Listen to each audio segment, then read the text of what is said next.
بات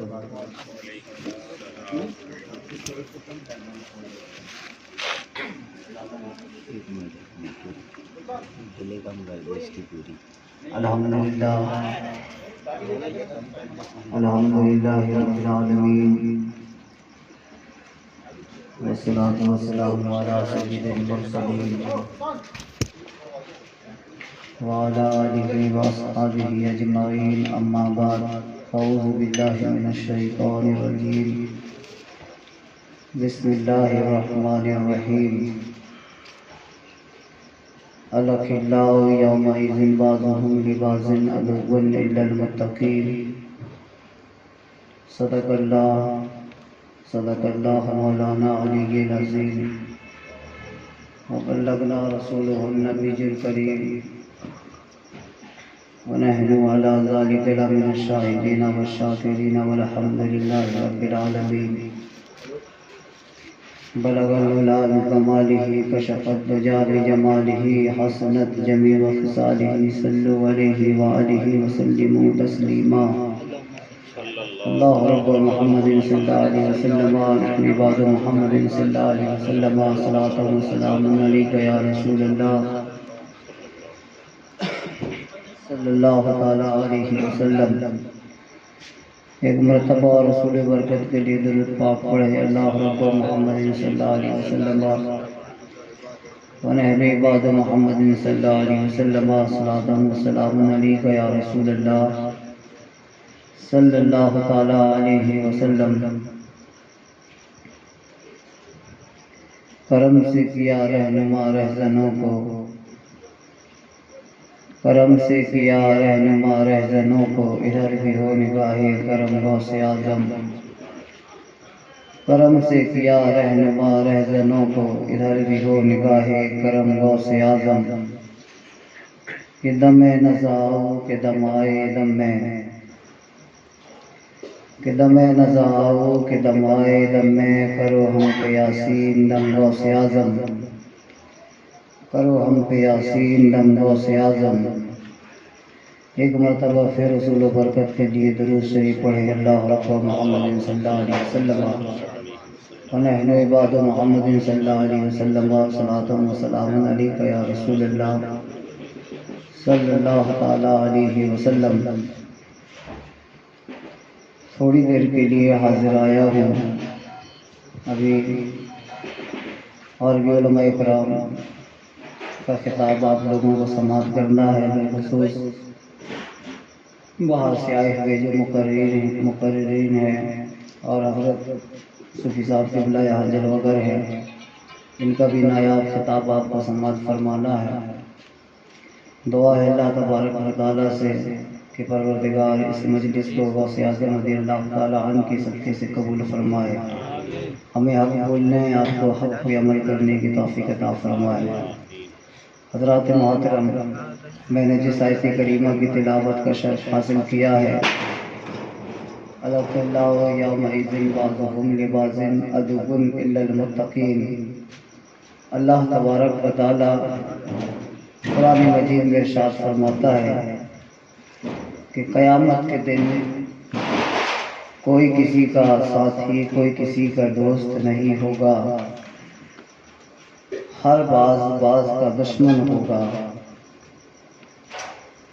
الا المتقین، سوائے ان لوگوں کے جنہیں اللہ نے تقوی عطا فرمایا ہے، یا جو متقین کی جماعت ہے، ان کے علاوہ دنیا کا ہر وہ شخص جس سے ہمارے تعلقات ہیں یا نسبت ہے، وہ سب کے سب قیامت میں ہم سے بیزار ہوں گے۔ حضرت شیخ سعدی فرماتے ہیں، یہ تمہاری دوستی اس وقت تک کے لیے ہے کہ جب تک تمہارے جسم میں روح ہے، یعنی سانس ہے۔ دوسرے موقع پہ آپ نے فرمایا کہ انسان کی ویلو اس زمین میں اس وقت تک ہے جب تک اس کے اندر سانس باقی ہے۔ ظاہر سی بات ہے آج ہمارے اندر سانس کا وجود ہے، ہم حیات میں ہیں تو لوگوں سے تعلقات بھی بنے ہوئے ہیں اور تعلقات بنتے رہیں گے۔ ساری دوستیاں، رشتہ داریاں، تعلقات، دوست احباب اسی روئے زمین تک کے لیے ہیں کہ جسم میں جب تک روح ہے تو دوست احباب یہ بنتے رہیں گے۔ جس دن روح کا وجود جسم سے ختم ہو جائے گا اس دن دوستی کا وجود بھی ختم ہو جائے گا، تعلقات کا وجود بھی ختم ہو جائے گا، رشتہ داری کا وجود بھی ختم ہو جائے گا۔ انسان کی ویلو اس وقت تک ہے جب تک اس کے جسم میں روح ہے۔ آپ کے جسم میں جب تک روح ہوگی ہمیں کوئی زمین کے اندر دفن نہیں کرے گا، لیکن جیسے ہمارے جسم سے روح اکھڑ گئی تو پھر لوگ ہمیں زمین کے اندر بھی دفن کریں گے، منو من مٹی بھی ڈالیں گے، اور جو رسومات ادا کیے جاتے ہیں وہ سارے رسومات بھی ادا کیے جائیں گے۔ اللہ فرماتا ہے الاخلاء یومئذ بعضهم لبعض عدو الا المتقین۔ اے غفلت بھری زندگی گزارنے والوں، تم نے اپنا دوست اور ساتھی چنا تو ان کو چنا جو تیری قدر ایک حد تک کے لیے کرتے ہیں، جس سے تعلق ایک حد تک کے لیے جوڑتے ہیں، جو تجھ سے رشتہ ایک وقت تک کے لیے قائم کرتے ہیں۔ کب تک؟ جب تک تیرے اندر روح ہے، اور جب تیرے اندر سے روح اکھڑتی ہے، ختم ہوتی ہے، تو یہ تعلقات، رشتہ داریاں، یہ سب کے سب منقطع ہوتی چلی جاتی ہے۔ کچھ دنوں کے لیے لوگ ہمیں یاد رکھتے ہیں، بعد میں پھر ہمیں بھلا دیا جاتا ہے۔ پہلے تو ہم لوگوں کے دلوں سے نکال دیے جاتے ہیں، ابھی ہم زندہ ہیں، ہمارا نام لوگوں کے دلوں میں ہے، زبانوں میں ہے، ذہن میں ہے، گھر میں ہے، مکان میں ہے، دکان میں ہے، موبائل میں ہے، ہر جگہ ہے۔ لیکن جب سانس کا وجود جسم سے ختم ہوگی، دھیرے دھیرے لوگ بھلاتے چلے جائیں گے، جہاں جہاں ہمیں یاد کیے ہیں وہ سب ختم ہوتا چلا جائے گا۔ پھر ایک دور ایسا بھی آئے گا کہ جہاں ہمیں لٹایا گیا ہے وہ جگہ بھی ختم ہو جائے گی، قبر کے اوپر ڈالی ہوئی مٹی بھی زمین دوز ہوگی، اور ایک دور پھر ایسا بھی آتا ہے کہ قبروں میں گڑھے پڑتے ہیں، جہاں پھر جس کا اگر کوئی وارث ہے تو کچھ دنوں تک اس کا خیال رکھتا ہے، بعد میں کوئی وارث نہیں ہے تو اس قبر کو زمین کے برابر کر دیا جاتا ہے۔ یہ ہماری حقیقت ہے۔ تو جو تعلقات آج ہم لوگوں سے جوڑتے ہیں، ایک جھلک میں، ایک لمحہ میں ہم دوستی کر لیتے ہیں، مختصر وقت کسی سے ملاقات ہوئی، اس کی دوستی اتنی بڑھ جاتی ہے کہ بندہ جب تک جیتا ہے تب تک اس کا نام لیتا ہے۔ تو یہ ساری عارضی دوستی فانی ہے، اس کا وجود ایک دن ختم ہو جائے گا۔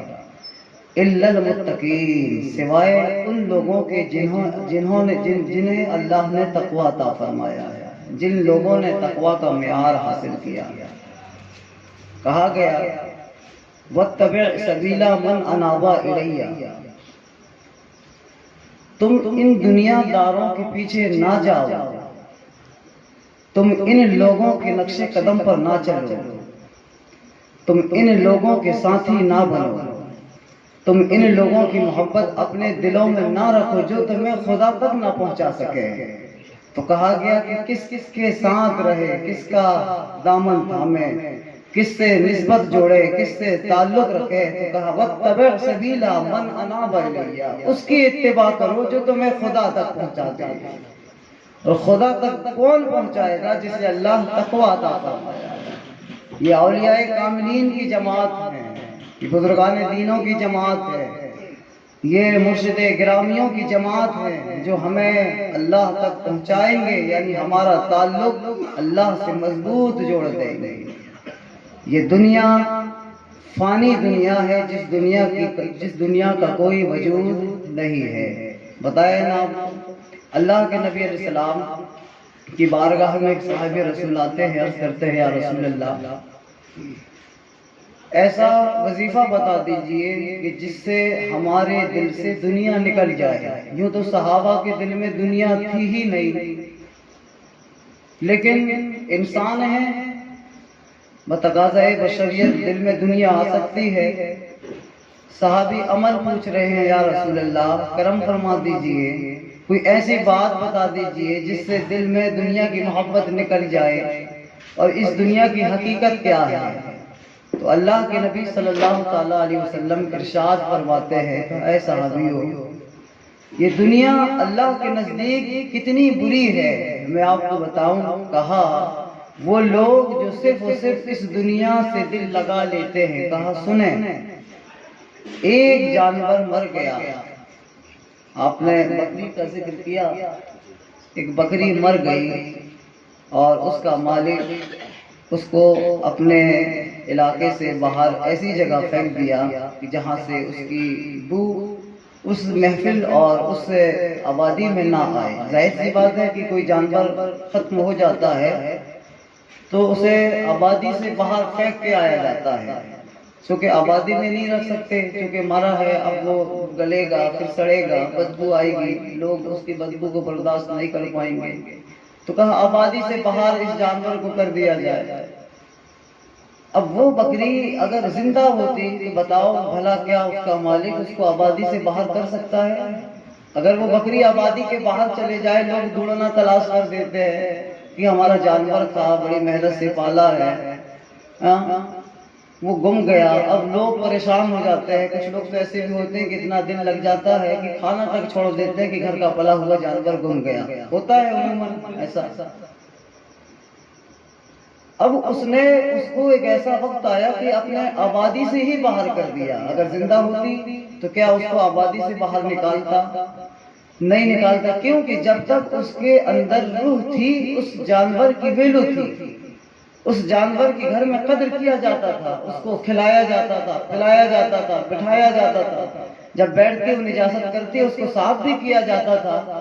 لیکن ایک دور ایسا آیا کہ روح نکال لی گئی، جس سے محبت ہوتی ہے، اصل وہ محبت چھن گئی، اب اس کے اندر کچھ نہیں بچا، خالی جسم ہے جو اب مرنے کے بعد سڑے گا، گلے گا، بدبو دے گا۔ مالک باہر نکال کے پھینک دیا۔ صحابی عرض کرتے ہیں یا رسول اللہ حقیقت کیا آپ فرماتے ہیں کہ ایک جانور کا مالک اس کے مرنے کے بعد اس کو آبادی سے باہر نکالا۔ کہا کیوں؟ عرض کرتے ہیں یا رسول اللہ آپ بتائیں کہ اس کا مالک اس کو آبادی سے کیوں باہر پھینک دیا؟ اللہ کے نبی فرماتے ہیں کہ وہ مر چکی ہے اور اب مرنے کے بعد اس سے بدبو آنے والی ہے، اس لیے اس کو اپنے گھر اور آبادی سے آدمی باہر کر دیا۔ جس طریقے سے اس ناز و نخرے سے پالا ہوا جانور جب مر جائے تو اس کا مالک اس کو گھر میں نہیں رکھے گا، بدبو کی وجہ سے اس کو باہر کر دے گا، اگرچہ اس جانور سے کتنی محبت کیوں نہ کرتا ہو، لیکن یہاں حالات اس کو مجبور کر دیں گے، اب اس جانور کو باہر ہی کرنا پڑے گا۔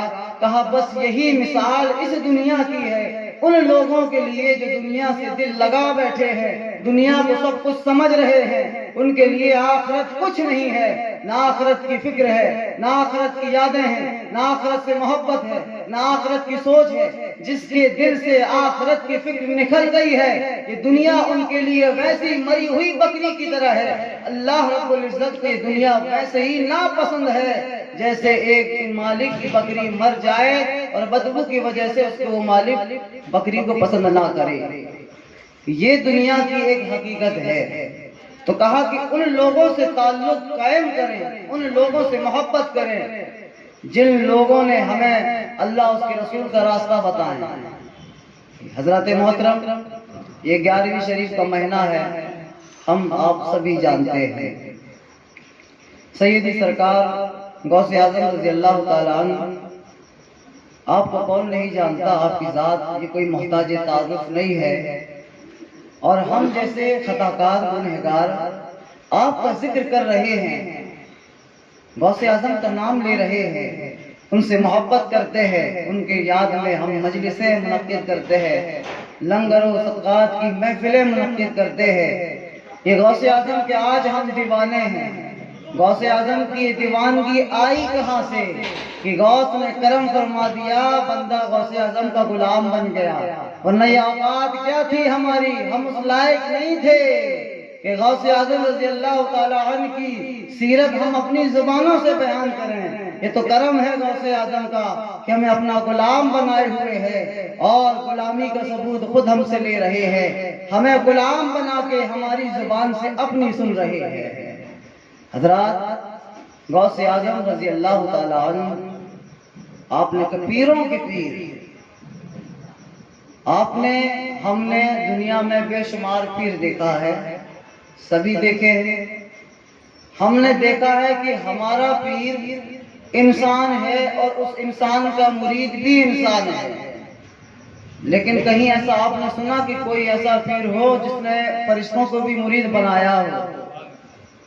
کوئی ایسا پیر ہو جس نے جناتوں کو بھی مرید بنایا ہو؟ اس کائنات میں کہیں آپ کو نظر نہیں آئے گا۔ جب سیرت غوث اعظم کا مطالعہ کرو گے تو آپ کو پتا چلے گا کہ کائنات میں جتنے بھی پیر ہیں ان کے مرید صرف انسان ہوتے ہیں۔ یہ تو عبد القادر جیلانی کی کرامت ہے، اللہ نے وہ عطا فرما دیا ہے، انسان کو انسان مرید ہے، اللہ نے انہیں فرشتوں کو بھی مرید کا حکم دیا ہے کہ فرشتے بھی غوث اعظم رضی اللہ تعالیٰ عنہ کے مرید ہیں، اجناؤ بھی غوث اعظم رضی اللہ تعالیٰ عنہ کے مرید ہیں، اور مرید تو ہیں لیکن مانتے بھی بہت ہیں غوث اعظم کی۔ ایک بات بتاؤں پھر تقریر ختم کروں، کیونکہ حضرت کا بھی خطاب ہونا ہے اور باہر سے بھی آئے ہوئے ہیں، حضرت ان کا بھی خطاب ہونا ہے۔ انسان ایک گھڑی نافرمانی کر سکتا ہے، لیکن جو اجنہ ہے، جو آپ کے مرید ہیں، وہ آپ کے احکامات پر کتنا عمل کرتے ہیں آپ سنیں۔ میں بتایا نا آپ کو، ہم نے کائنات میں ایسے پیروں کو دیکھا ہے کہ جن کے مرید صرف انسان ہیں، لیکن جب سیرت غوث اعظم کا مطالعہ کرتے ہیں تو ملتا ہے کہ کائنات میں ایسا بھی پیر گزرا ہے جو انسان کو مرید تو کرتا ہی کرتا ہے، فرشتے خود آتے ہیں مرید ہونے کے لیے، وہ ذات غوث اعظم کی ہے۔ اجنہ خود آتے ہیں مرید ہونے کے لیے، وہ ذات غوث اعظم کی ہے۔ آج پیر آتے ہیں مریدوں کے پاس، فرشتے جا رہے ہیں غوث اعظم کے پاس، اجنہ جا رہے ہیں غوث اعظم کے پاس۔ غوث جا کے مرید نہیں بنا رہے ہیں، وہ خود آ رہے ہیں اور مرید ہو رہے ہیں۔ یہ کرامت ہے غوث اعظم رضی اللہ تعالیٰ عنہ کی۔ اب آپ سنیں، آپ نے سنا ہوگا کہ چینی جنات، سنا ہے کیا؟ جنات کی بہت ساری قسمیں ہوتی ہیں۔ ایک جن کی جو قسم ہے وہ چینی جن، یہ چین میں پائے جاتے ہیں، چینی جن۔ بہرحال ایک صاحب آئے سیدی سرکار غوث اعظم رضی اللہ تعالیٰ عنہ کی بارگاہ میں دوڑے دوڑے، رات کا وقت تھا، عرض کرتے ہیں حضور میں ہلاک ہو گیا۔ آپ فرماتے ہیں ہوا کیا؟ عرض کرتے ہیں حضور میری بیٹی جو کہ بڑی تھی اور رات مغرب کا وقت تھا، غالباً شام کا وقت تھا، وہ مکان کی چھت پہ چڑھی تھی، وہاں سے وہ غائب ہو گئی تھی۔ کہا حضور کرم فرما دے، بیٹی کا معاملہ ہے، میں کھوجوں تو کھوجوں کہاں، تلاش کروں تو کہاں سے کروں؟ اب اگر یہاں حلہ کرتا ہوں تو لوگ اس کو اور بڑا حلہ بنا دیں گے، بعد حلق سے نکلتی ہے فلک پہ پہنچتی ہے۔ آج زمانہ اتنا تیز ہے، آپ اگر 2 منٹ کے لیے یہاں سانس بند کریں گے نا، وہ کونے میں پتہ چل جائے گا، ارے کیا ہوا تھا جب سے ہماری ایسے اتنا تیزی کے ساتھ یہ دنیا گزر رہی ہے اور ذہنیت بھی بدل رہی ہے۔ یہ زمانہ بہت تیزی والا زمانہ ہے۔ کہا حضور حلق سے نکلی بات فلک میں پہنچی، بیٹی کا معاملہ ہے، انہیں جناتوں نے لے کے، میری بچی چھت سے غائب ہو گئی ہے، حضور کرم فرما دیں، آپ بتا دیں کہ میری بچی کہاں ہے، میں بہت پریشان ہوں، کہاں تلاش کروں، حلہ کرتا ہوں تو بچی کی زندگی کا معاملہ ہے، اس کے رشتے کے معاملے ہیں، بہت ساری دقتیں آئیں گی، حضور کرم فرما دیں۔ آپ سیدی سرکار غوث اعظم رضی اللہ تعالیٰ عنہ کی بارگاہ میں کون فریاد لے کے آ رہا ہے، کون گہار لگا رہا ہے؟ کون التجا کر رہا ہے؟ جنات التجا کر رہے ہیں، جن کی طاقت کا عالم یہ ہے کہ ایک قدم یہاں رکھیں مشرق میں تو دوسرا قدم مغرب میں رکھیں، ایک قدم شمال میں رکھیں تو دوسرا قدم جنوب میں رکھیں۔ وہ جنات جن کی طاقت کا کوئی اندازہ نہیں لگا سکتا، اللہ تبارک و تعالیٰ بے شمار طاقت عطا فرمایا ہے۔ پوری کائنات کی طاقت ایک طرف، ایک جنات کی طاقت ایک طرف۔ اب جس کو اللہ نے اتنی طاقت عطا فرما دیا ہے، اب بتائیں کہ اب وہ غوث اعظم رضی اللہ تعالیٰ عنہ کے پاس آ رہے ہیں مرید ہونے کے لیے۔ تو کہا حضور بچی کا معاملہ ہے، کرم فرمائیں۔ بہرحال تھوڑی دیر کی بات ہے، آپ لوگ دل جمعی کے ساتھ سنیں۔ تو آپ نے کہا گھبراؤ نہیں، کہا چین چلے جاؤ۔ آپ نے راستہ بھی بتایا،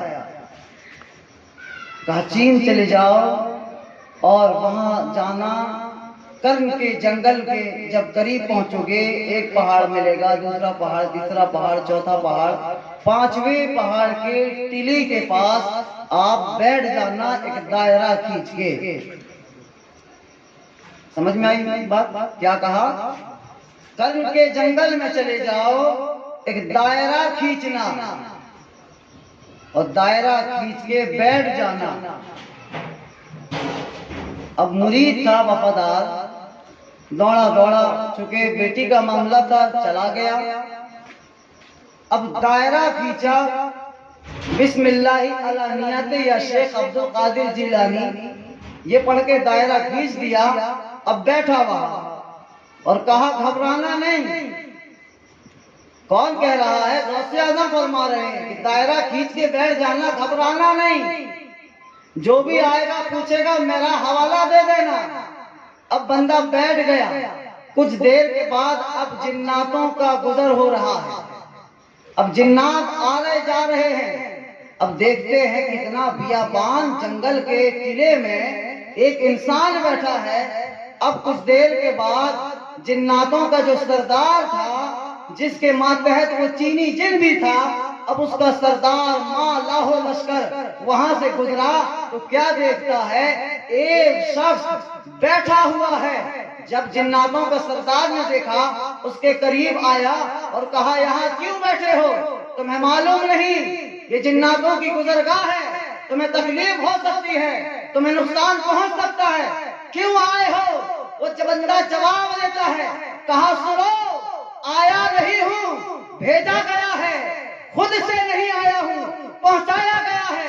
کہا کون پہنچا دیا جناتوں کی بستی میں؟ وہ بندہ جواب دیتا ہے، کہا خود سے نہیں آیا ہوں، آپ نے نام سنا ہوگا، مجھے جو یہاں بھیجا ہے وہ کوئی معمولی شخص نہیں ہے، اس کا نام عبد القادر جیلانی ہے۔ کہا جب غوث اعظم کا نام لیا، کہا اچھا بغداد والے حضرت نے بھیجا ہے۔ اب وہ جنات کا سردار سواری سے اترا، جیسے سردار سواری سے اترا، سارے اس کے جتنے بھی ہم سفیر تھے وہ سب سواری سے اتر گئے۔ اب اس سردار کا ادب دیکھنا، جو جناتوں کا سردار تھا، یہاں تو چھوٹے جناتوں کا حال اتنا ہے، اتنی طاقت کی کیا بتائیں، اب وہ تو جناتوں کا سردار ہے۔ کہا نام سنا غوث اعظم کا، اتر گیا اور آ کے اس دائرے والے انسان کے پاس بیٹھ گیا۔ اور بیٹھنے کا طریقہ کیا؟ یوں ہی نہیں بیٹھا تھا پالتھی موڑ کے، با ادب جس طریقے سے ہم نماز میں بیٹھا کرتے ہیں وہ طریقہ اس نے وہاں اختیار کیا، دو زانوں ہو کے ایسا بیٹھ گیا اور کہا بتاؤ غوث اعظم نے بھیجا، کہا بتاؤ حکم کیا ہے؟ کہا سنو، میری بیٹی چھت میں تھی، وہاں رات غائب ہو گئی ہے، مجھے غوث اعظم نے کہا فلاں فلاں جگہ چلے جانا، کوئی ملے میرا حوالہ دے دینا۔ جب سنا، کہا اچھا دیارے غوث اعظم سے بچی چوری ہوئی ہے۔ اس جنات کے سردار نے سارے جناتوں کو بلایا اور کہنے لگا، کہا سنو، کس کی ایسی مجال ہے جو غوث اعظم کے شہر سے بچی اٹھا لے؟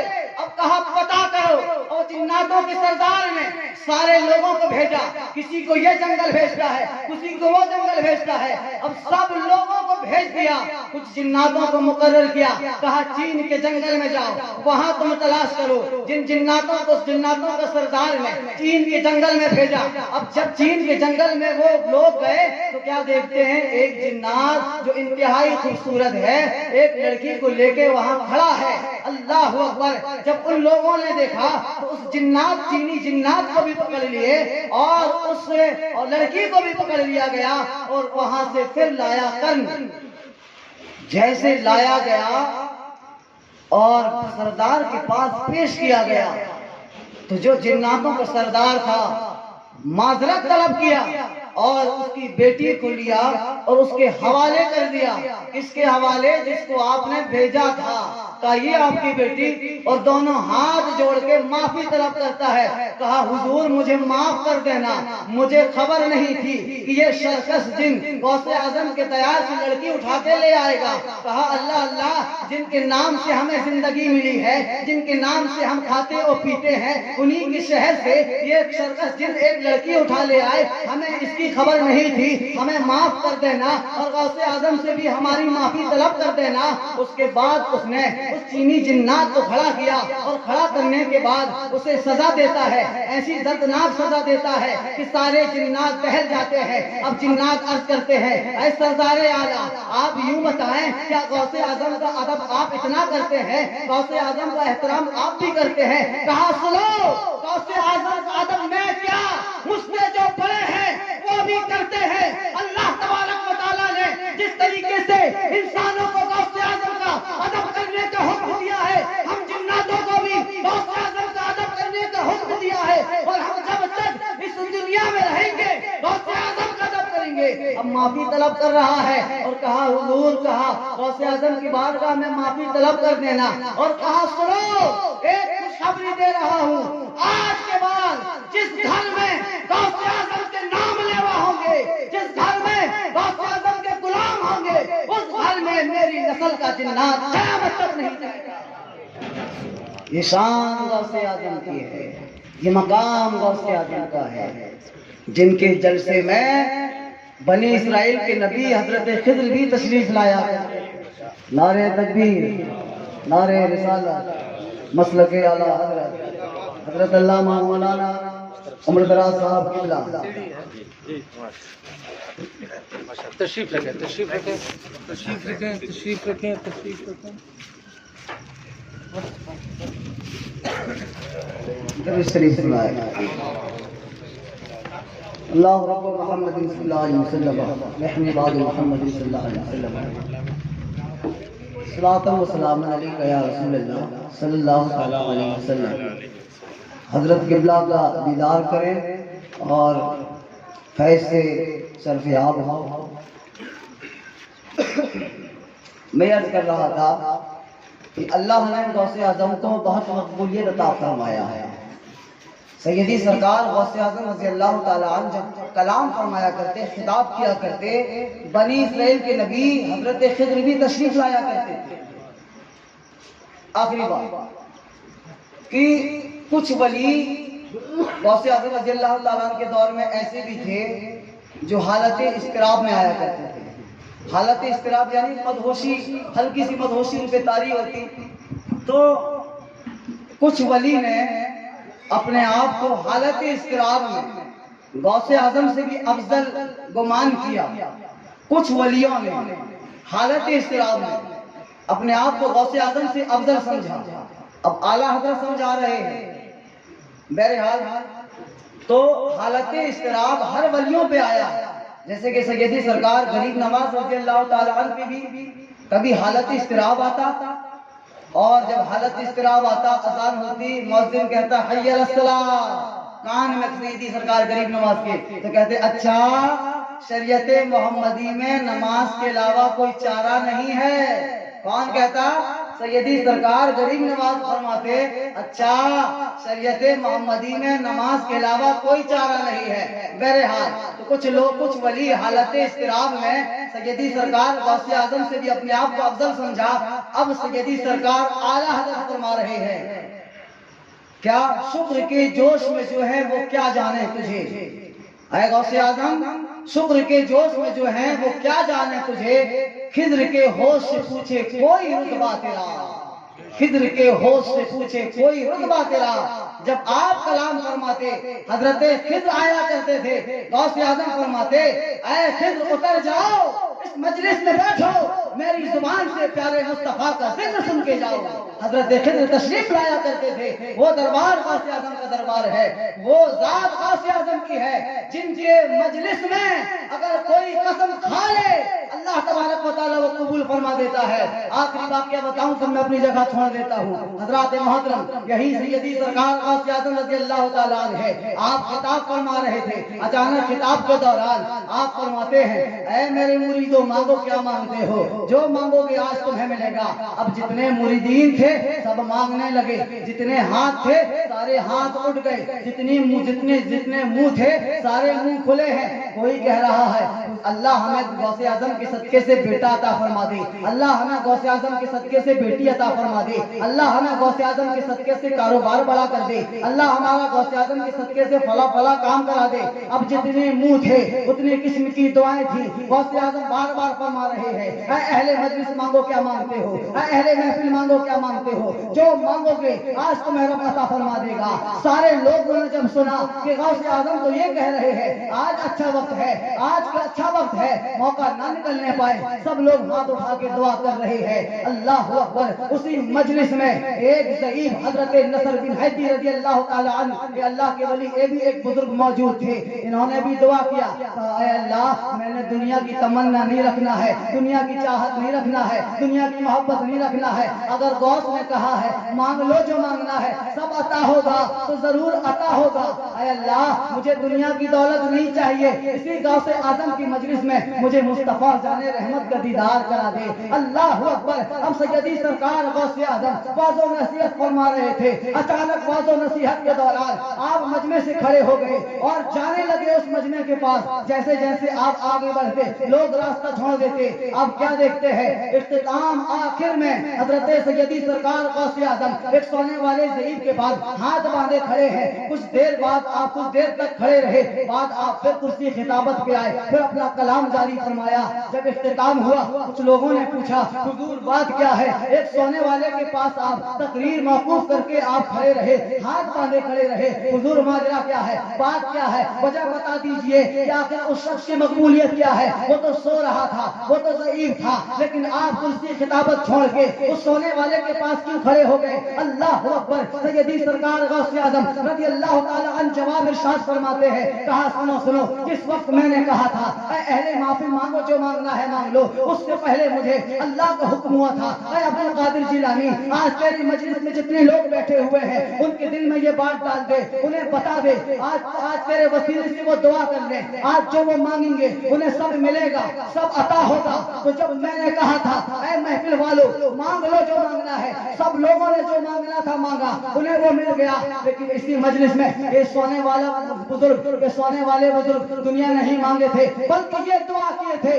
پروردگار غوث اعظم کی مجلس ختم ہونے سے پہلے مجھے مصطفیٰ کائنات کا دیدار فرما دے۔ تو کہا سنو، حالت بیداری میں عبد القادر جیلانی مصطفیٰ کا دیدار کر رہا تھا، حالت بیداری میں عبد القادر جیلانی مصطفیٰ کو دیکھ رہا تھا، حالت خواب میں نصر بن حیدی بزرگ کو مصطفیٰ کا دیدار فرما رہے تھے۔ اسی ادب کی وجہ سے میں یہاں سے کھڑے ہو کے اس سونے والے کے پاس گیا تھا، اس کا ادب نہیں، مصطفیٰ خواب میں اس کے آئے تھے اور حالت بیداری میں میں یہ مجلس غوث اعظم کی ہے۔ بہرحال استغفر اللہ ربی من کل ذنب واتوب الیہ، لا الہ الا اللہ محمد رسول اللہ صلی اللہ تعالی علیہ وسلم۔ آپ کو زبردست خطاب فرمانا ہے۔